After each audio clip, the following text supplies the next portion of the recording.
We interrupt this regularly scheduled episode of Vax On to bring you a very special episode of Out of Patience. And what I mean by that is we are rebroadcasting episode 1 of The Cancer Mavericks, a history of survivorship.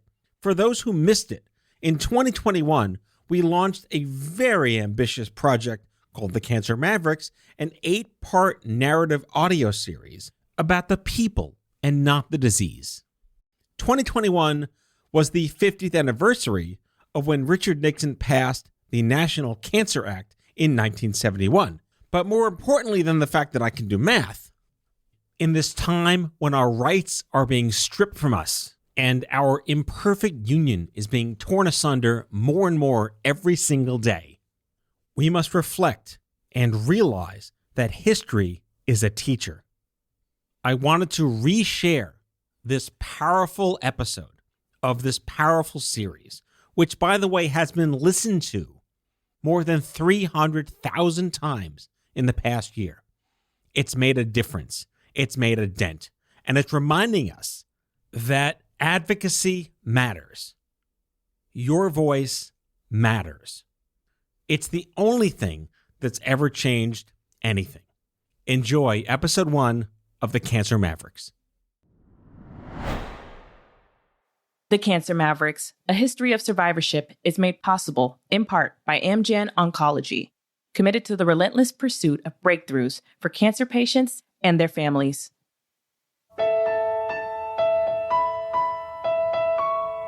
The story goes like this. I started to notice that my left hand was becoming less dexterous. I couldn't move my fingers as quickly as my right hand. And the second I got my keyboards set up in my dorm room, that lack of dexterity really showed itself because I couldn't arpeggiate with my left hand. That's when you run your fingers up and down the piano very quickly. The situation got worse, and it got to a point where I couldn't grip a pen or a pencil anymore to write music. The headaches got much worse very, very quickly, to the point where I couldn't think. My left hand became numb. My mom drove me to the hospital to get the MRI scan. We left the hospital, went to the local diner for some lunch, and just to date how old this story is, we got home. Remember answering machines? Before cell phones, the answering machine was blinking, and we knew right away that it was the hospital. And they said, we want you to meet with our chief of neurosurgery as soon as possible. He was an Orthodox Jew, Dr. Ehud Arbet. He took off Shabbos. Oh, I hate telling the story. He took off Shabbos to meet us at his office like a mensch. And he showed us the scans.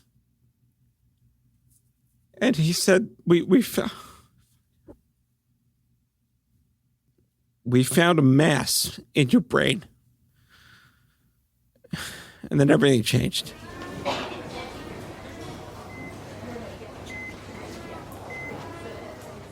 At the time, I was 21. It was 1995, the summer before my senior year of college. I had studied music all my life. That's actually music I wrote you're hearing right now. I had big dreams to go to Hollywood, to become a movie composer after graduating. But when my doctor told me I had brain cancer, all those plans fell apart. While I didn't know it then, on that very day, I became a cancer survivor. I joined the people who paved the way and gave birth to the cancer survivorship movement. I wouldn't be here without those Mavericks who asked for more research, more support, more honest discussions about what doctors don't know and what patients do. From Offscript Media, my name is Matthew Zachary, and this is The Cancer Mavericks, a history of survivorship. Stories about the people rather than the disease. To start it off, we're going back in time. Back when there weren't a lot of survivors around, doctors didn't know much about cancer, and there was a lot of fear around it. So much so that doctors sometimes wouldn't even tell patients they had cancer. It was like a boogeyman. It seems unbelievable today, not telling someone they have cancer. But at the time, that was common practice. Before chemotherapy really began in the 1960s, surgery was the main course of treatment, and it often didn't work. The big C was rarely talked about in public at all. Here's a rare example from 1945. No, Molly, listen. Charlie's got something on his mind. He's upset and absent-minded, scared to death about something. I think I know what it is. What? Cancer. That's Fibber McGee and Molly, a popular radio show from the time doing a special show sponsored by the American Cancer Society. Just putting the word cancer on the radio was a big deal. Most people didn't understand what type of disease cancer was. A lot of people thought the disease was contagious. In this clip, Fibber and Molly asked a doctor about it. Cancer is a brutal, awful thing, of course, but it's just a disease like smallpox and tuberculosis. Get it in time and it can be cured. Look, Doc, what is cancer anyway? A germ disease? No, it's not a germ disease and it's not contagious. Cancer is one of the oldest known diseases, and it's been the subject of more silly and stupid misconceptions than anything I know of. In a terrible twist, Marion Jordan, who played Molly, was diagnosed with cancer. She died in 1961.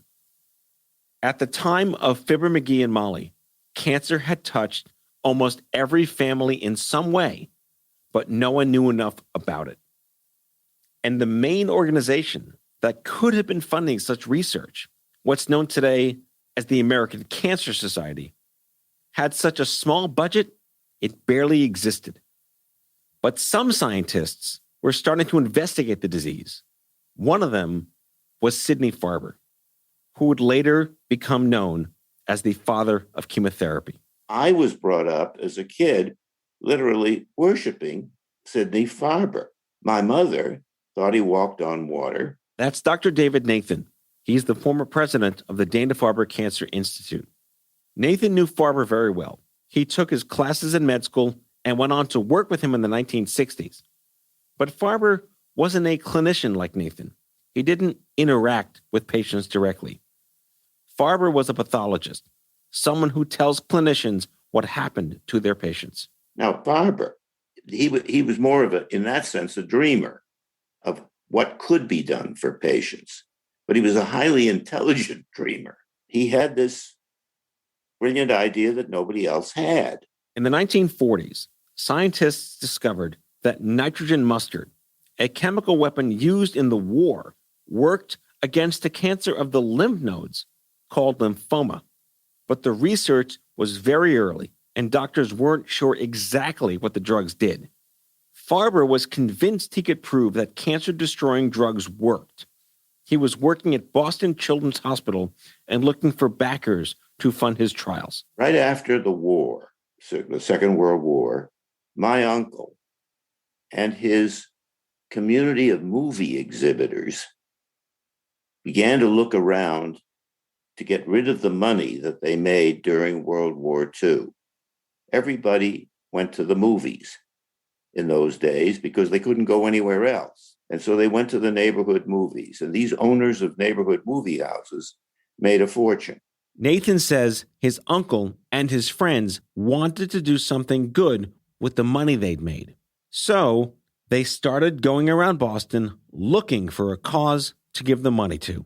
One stop was the Children's Hospital. They found Sidney Farber in the basement of the Children's Hospital in a musty, rotten laboratory with some room for rats with leukemia.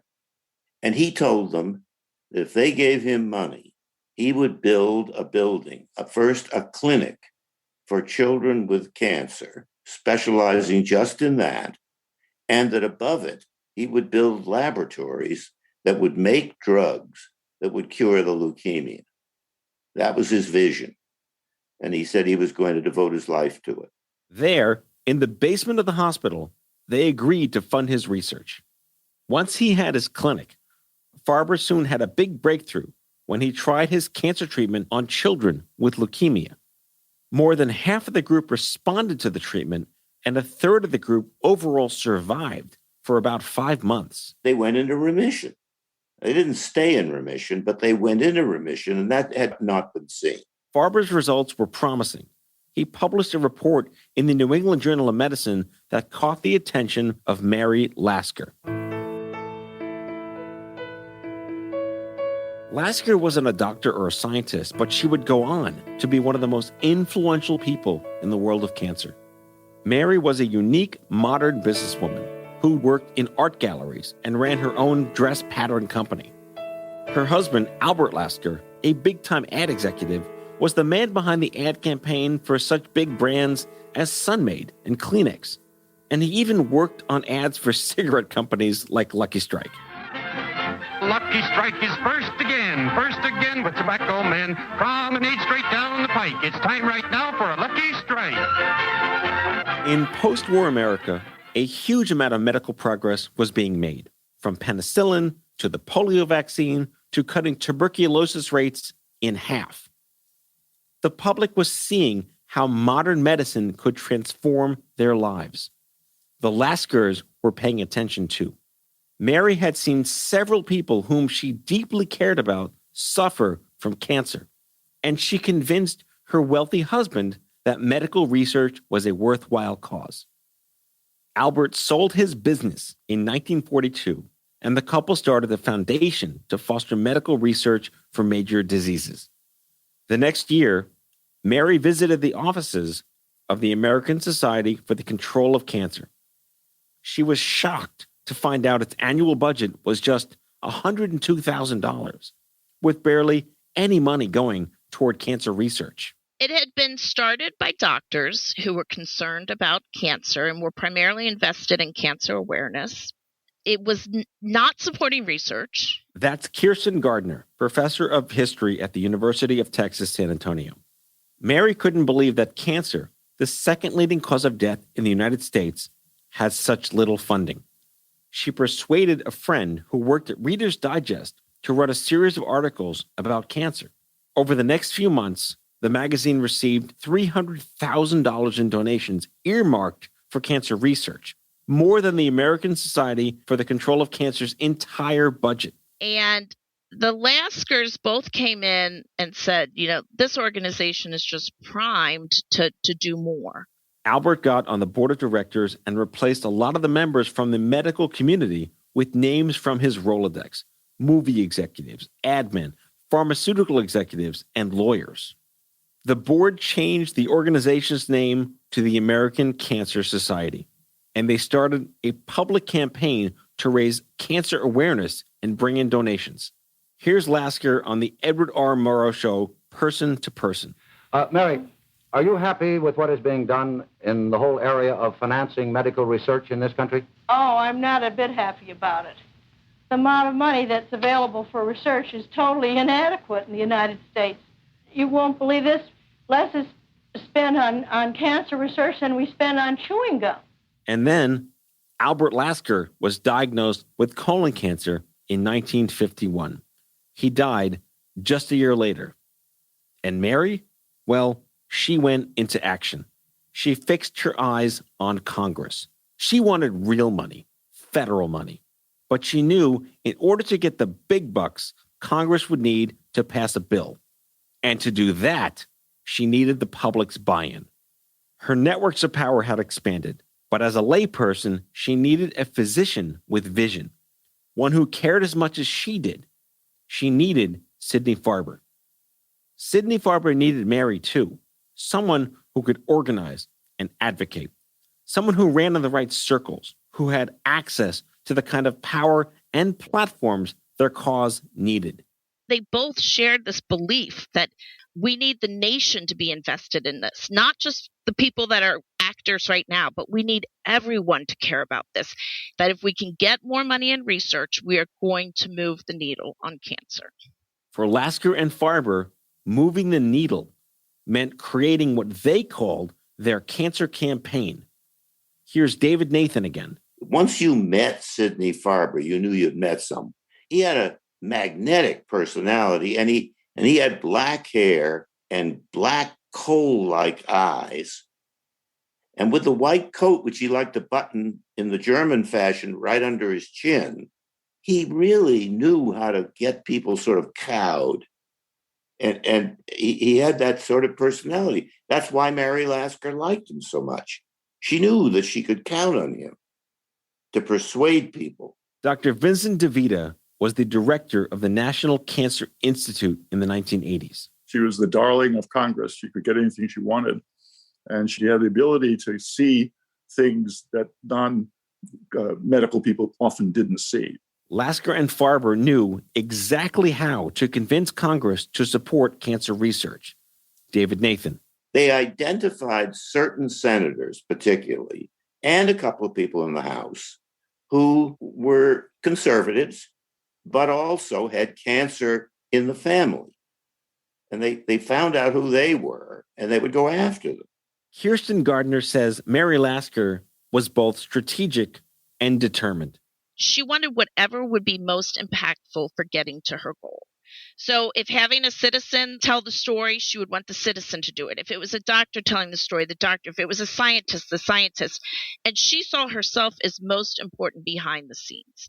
Mary started to hear that there was momentum in the cancer research world.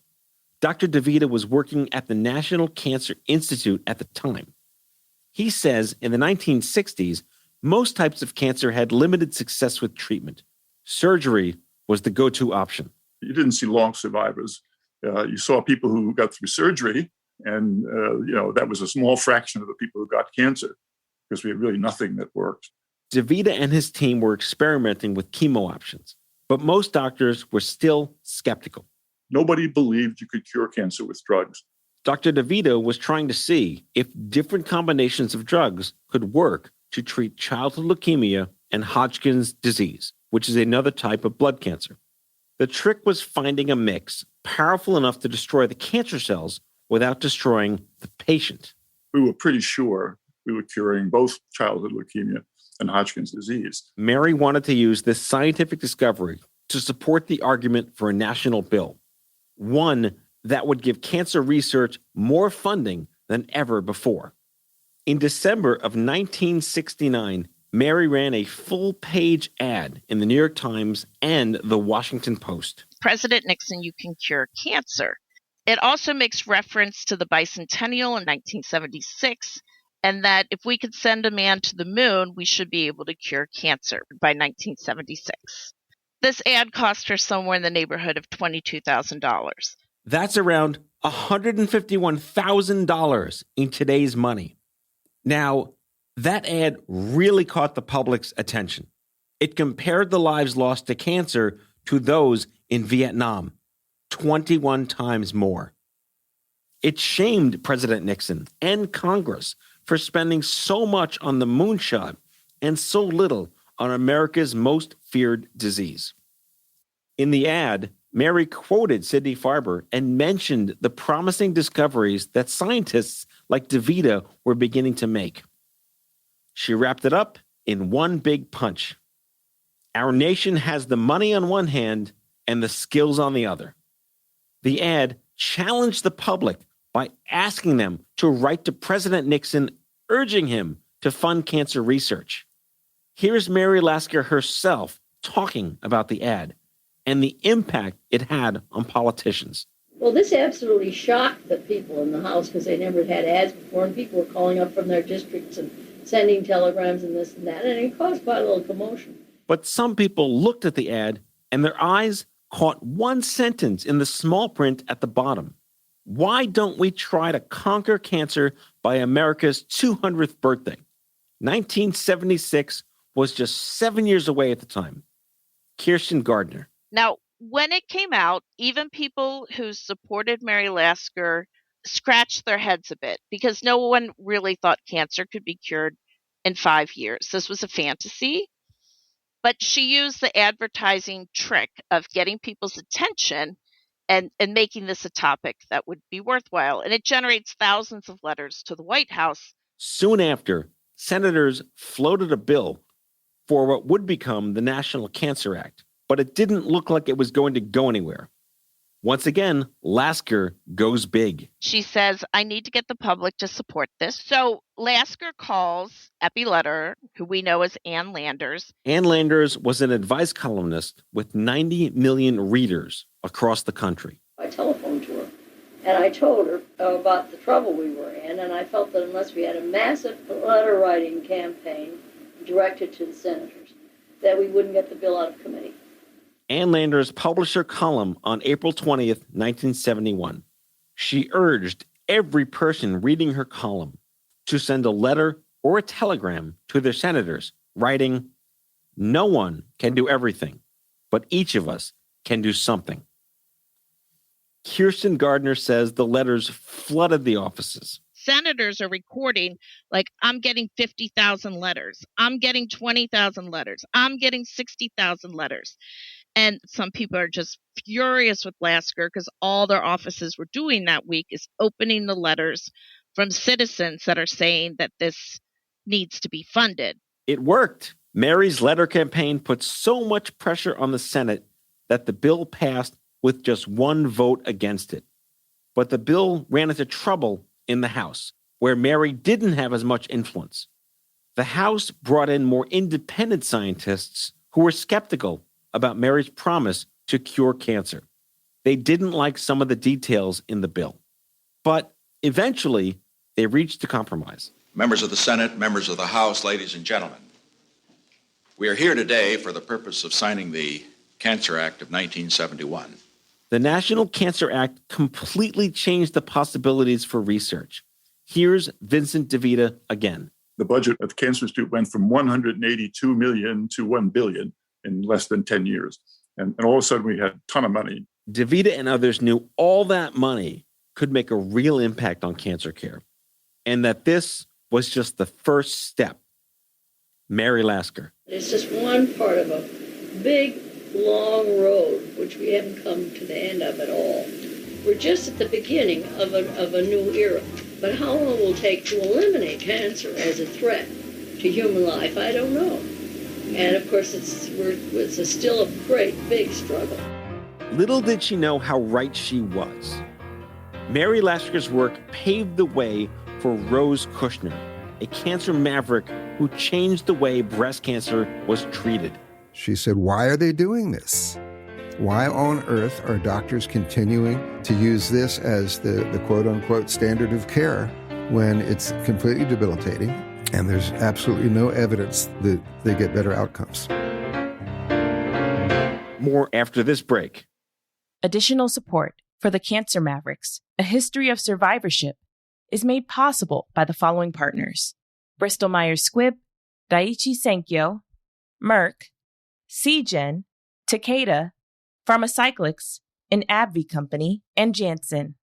Learn more about these supporters at cancermavericks.com. Welcome back to the Cancer Mavericks. I'm Matthew Zachary, and this is my baby, a project I've wanted to do for a very long time.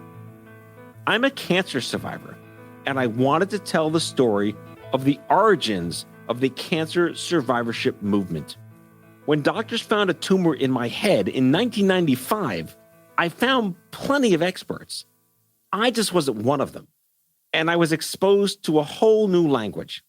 And back in the 70s, the public was just starting to pick up a few words in that cancer language. Mastectomy was one of them. Producer Mary Rose Madden is going to take over from here with a story about another cancer maverick, one who challenged 80 years of medical practice and changed the way breast cancer was treated. Just a few years after Nixon signed the National Cancer Act to make the war on cancer a real thing, he's gone. I shall resign the presidency effective at noon tomorrow. Vice President Ford will be sworn in as president at that hour in this office. And then in 1974, Betty Ford, the new First Lady, and Happy Rockefeller, the new Second Lady, announced they had breast cancer. Ford got emotional during a press conference when he mentioned his wife's mastectomy. Personal note, if I might. I just returned from the hospital where I saw Betty as she came from the operating room. Dr. Lukash has assured me that she came through the operation all right. But not much was said about the operation itself. The same year, Rose Kushner, a mom of 3 and a reporter for the Baltimore Sun, discovered a lump in her breast one Saturday night. It started in the bathtub. This is Rose on the show Panorama, an afternoon talk show in Washington, D.C. In 1974, when I found the lump, I wasn't looking for anything. I just found it accidentally. She went to the doctor on Monday, and then she did what any good reporter would do. Started up her research on the mastectomy. Well, first I went to the library to find out if it was medically necessary. And there was nothing in the public library. At this point, millions of dollars from the National Cancer Act were rolling in for research, but it would take years before scientists fully understood what caused cancer and how best to treat it. And years before patients saw a difference in cancer treatments. Gant Kushner is Rose's oldest son. He remembers the early days of her diagnosis. The first thing she learned was that it's really it was a crappy system back then. Doctors didn't tell anybody anything. Doctors just said, "You're going to be fine, honey. Let me take care of you." That was medicine back then. Rose started looking through the stacks at the National Institute of Health, and she started making calls and asking questions. When she began to understand what she was up against, she learned that the one-step procedure was what they did. The one-step procedure is when doctors biopsy the tumor and decide right there, while in surgery, whether to remove the breast. You went to sleep and you didn't know if you're going to wake up with one breast or two or none. And she said, "They're not doing that to me. They're going to open me up. They're going to find out what's wrong. And then I'm going to decide what they do to me." She also learned that it was very possible the surgeons would remove not only the lump and the breast, but they'd perform what was called a radical mastectomy. The idea was if you found the cancer, you should do a really large operation and encompass every possible cancer cell. And that's how you could cure patients. That's Dr. Baron Lerner, an internist and professor at New York University. So in the case of women and radical mastectomies, they remove not only the breast, but the lymph nodes under the arm on the side of the cancer, and most dramatically, both chest wall muscles on the side of the cancer, the pec major and the pec minor. So it was an enormously disfiguring operation. Despite the effects of the surgery, the radical mastectomy had been the go-to treatment for breast cancer since the 1890s, when a surgeon in Baltimore named William Halsted started advocating for the procedure. He was building on the understandings of cancer at the time, which was that cancer started in a small spot, either in your breast or somewhere else, and grew very slowly and didn't spread to the rest of the body until long afterwards. They didn't know yet that cancer can circulate around the body, so the radical mastectomy became the standard of care. Halsted trained a generation of surgeons, and they trained a generation of surgeons, and surgeons tend to be very reverential when it comes to their predecessors. So part of the reason that the Halsted radical was still being used when Rose Kushner got cancer in 1974 was that that's the way you treated breast cancer. But Rose was digging through the material, and she uncovered more information that shocked her. In its 80 years of use, no one had studied Halsted's radical mastectomy except Halsted himself. Halsted had generated data on the mastectomy, but he had only used his own patients. There was no control group. It was a biased sample. Gant remembers his mother's disgust. She said, "What the f***? Pardon my French." She said, "Why are they doing this?" Why on earth are doctors continuing to use this as the quote-unquote standard of care when it's completely debilitating and there's absolutely no evidence that they get better outcomes? She got angry. She got mad. Baron Lerner says that by the 1960s, not every doctor agreed with the radical mastectomy. One was Barney Kreil, a surgeon at the Cleveland Clinic. He was the first surgeon in the U.S. to sort of break ranks. He said, there's not good enough studies of this, and we need to study it. Rose knew she didn't want a radical mastectomy, but even a mastectomy where surgeons removed just the breast in a one-step procedure didn't leave time for her to weigh her options and figure out the best course of treatment. The clock was ticking as she looked for a surgeon who would help her take an unusual treatment path at the time, a biopsy separate from any other treatment. So I called 19 surgeons just through the yellow pages, and they either hung up on me or got furious with me and said no patient was going to tell them how to do their business, or I'm playing Russian roulette, or this, that, the other. And finally, at 5:05 on a Friday afternoon, and more than a week had elapsed by now, I called my internist, and he said, well, why don't you call so-and-so? After all, your kids went to nursery school together. Maybe he'll humor you. And he did. The doctor agreed in part because he wasn't convinced that Rose had cancer in the first place. But Rose wasn't taking any chances. She decided to make her surgeon sign a contract before she went under for the biopsy. Rose's son, Gant Kushner. And she said, well, just in case, I want you to promise that you're not going to cut my breast off while I'm sleeping. And he said, Rose, I'm sure it's not cancer. And she said, just in case. I mean, she felt it necessary to make him sign something. She wasn't going to just take him at his word. The doctor followed the contract. My father told me that when the doctor came out of the operating room after the surgery, after the biopsy, he marched up to my dad and he said, it's malignant. She has cancer. She's probably going to die. And he stomped out of the room. He was pissed off because nobody told doctors what to do back then. Rose had a modified mastectomy later that year. When she recovered from the surgery, Rose, the journalist, started chasing down her story, looking to understand the cancer treatment she just narrowly avoided. She traveled abroad to meet the scientists, researchers, clinicians from around the world who no longer performed the radical mastectomy. Her first book, Breast Cancer, A Personal History and Investigative Report, was published in 1975. 2 years later, the National Institute of Health put her on a panel that evaluated treatments for breast cancer. I don't think there was anybody who didn't have an MD after their name who knew more about breast cancer. Rose was tenacious, but doctors were furious. Many fired harsh criticism at her. Rose was a layperson challenging the status quo in the science community. That didn't go over well, to say the least. Here's Baron Lerner again. The fact that a woman, like a patient, but a woman would dare to question doctor's authority was unheard of. Women were hearing more and more about breast cancer, which is good, of course, in that they were gaining knowledge. People no longer thought it was contagious, but breast cancer was still terrifying. A 1974 New York Times article reported that breast cancer was the most common cancer in American women, and a third of all diagnoses resulted in death. The vast majority of women were being treated with the one-step procedure and the radical mastectomy, an outdated surgery based on biased evidence.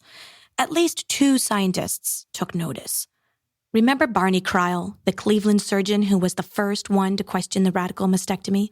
He met a well-known Pittsburgh surgeon named Dr. Bernie Fisher at a cancer conference. Fisher had done research in the 60s that made him think that cancer spread through the bloodstream early on. Fisher's thinking was that if cancer cells spread, one couldn't rely on a radical mastectomy or any other surgery to catch all the cancer. Rose Kushner started going to those same cancer meetings as Kreil and Fisher. Again, here's Baron Lerner.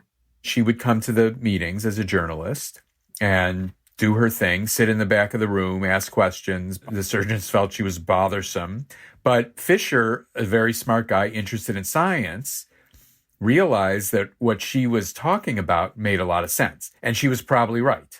Rose was an activist by this point, speaking out publicly and questioning leaders in the medical community. And So Fisher and she developed a partnership, really. They bonded with each other, and two very strong personalities. So they bickered and butted heads all the time, but they both wanted scientific data to rule breast cancer.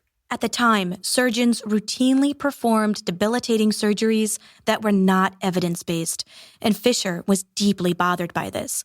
He wanted clean, unbiased data.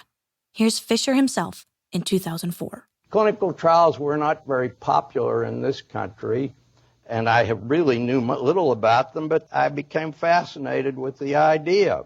Randomized clinical trials were just starting to become standard practice. In a clinical trial, two groups receive different treatments so the results can be compared directly. Patients join without knowing which treatment they'll receive. But Fisher had to find other surgeons to participate in his trials. Some surgeons thought the patients who weren't signed up to get a radical mastectomy were being given a death sentence. You can imagine it was hard to get doctors and patients signed on to that. But he finally did. Fisher ran 2 trials with thousands of patients. It compared the radical mastectomy with 2 other procedures that were far less devastating. What Fisher found would shock doctors who had practiced the radical mastectomy for decades. A new study of breast cancer released today says that removing a malignant lump is often as effective in treatment as removal of the whole breast. By 1985, Fisher's trials were complete. They took 10 years. The results were earth-shattering. He proved that there were no advantages to performing a radical mastectomy. Dr. Vincent DeVita knew Bernie Fisher well. He says when Fisher's results were published, many of his colleagues were outraged. That was the bread and butter of breast surgeons. They were trained to do it. And when you do a simple mastectomy or lumpectomy, it's a lot less procedure. You don't get paid as much for it. Fisher held up a mirror to his colleagues, and it showed them that they were using faulty science and unjustified surgeries. Well, I came under a great attack as soon as the trial was even talked about, and when it was begun, certainly. I began to realize what science was really about. The people in the field just thought he was just a traitor. And I went to meetings where, I remember one across the street from Memorial Sloan Kettering, where there were about 500 doctors in the audience. Most of them were surgeons, where I never heard doctors call each other so many names as in that particular audience. Fisher's trial, which focused on a testable hypothesis, was better science, and it showed the egos of many in the science community. Doctors hadn't put the surgery to the necessary questions scientists were expected to. They had followed the status quo without question, and patients and survivors took notice. They started asking more and more questions about cancer, its causes, various treatments, possible side effects. They made documentaries, they wrote memoirs about their cancer experience, and got more coverage of cancer on the news. They opened up conversations about cancer from their perspective. So the early 70s is really the birth of what we would now call patient activism. It built on a lot of other social movements, particularly things like the civil rights movement, anti-Vietnam War protests, but mostly second-wave feminism. Survivors were starting to talk about how their experience with cancer changed their bodies and their lives long after the treatment had ended. Here's Rose on a talk show in 1975. You never know what goes on inside. You don't know what trauma has been left by the whole thing. Rose was one of many people speaking up about their experience with cancer, but she also wanted to create and host a supportive network for survivors. Her son Gant remembers his mom's breast cancer advisory center, the grassroots organization Rose built in the basement of their house. She would sit on the phone all day long talking to women who had just found out, or maybe had just found a lump and hadn't even called their doctors yet, but women who were afraid they might have cancer. And she spent entire days, weeks, months sitting down there talking to women and giving them information and suggesting places to go to talk to doctors who actually know something. And she called them her ladies. Rose had thousands of ladies, and eventually her advisory center grew so much that she moved out of the basement and into an office. Rose's national crusade became too successful. Calls from all over the world at 3 in the morning were wrecking her family life. A $30,000 grant from the Public Welfare Foundation came just in time. And today she opened an official office. The center had a 24-hour hotline to answer questions about breast cancer symptoms and treatment options. She was leading the way for a huge shift in the doctor-patient relationship. Rose remembered her own experience. There's nobody to help you once you have done your breast self-examination. You have found the lump and you're sitting there holding it and you don't know what to do with it. In the 70s, support groups and places like Rose's Breast Cancer Advisory Center were popping up around the country. Breast cancer treatment was improving every year, and survivors needed more support. The past 20 years of research, especially the one since 1971 when Congress passed the National Cancer Act, have made dramatic changes in a woman's outlook when she has developed breast cancer. A diagnosis is no longer an automatic tombstone. Doctors were figuring out the right kinds of chemotherapy to target different types of cancer. And more than ever, people were surviving. The war on cancer had made incredible progress since 1971. You didn't have to whisper the word cancer anymore. But as the numbers of cancer survivors grew, so did their concerns and questions.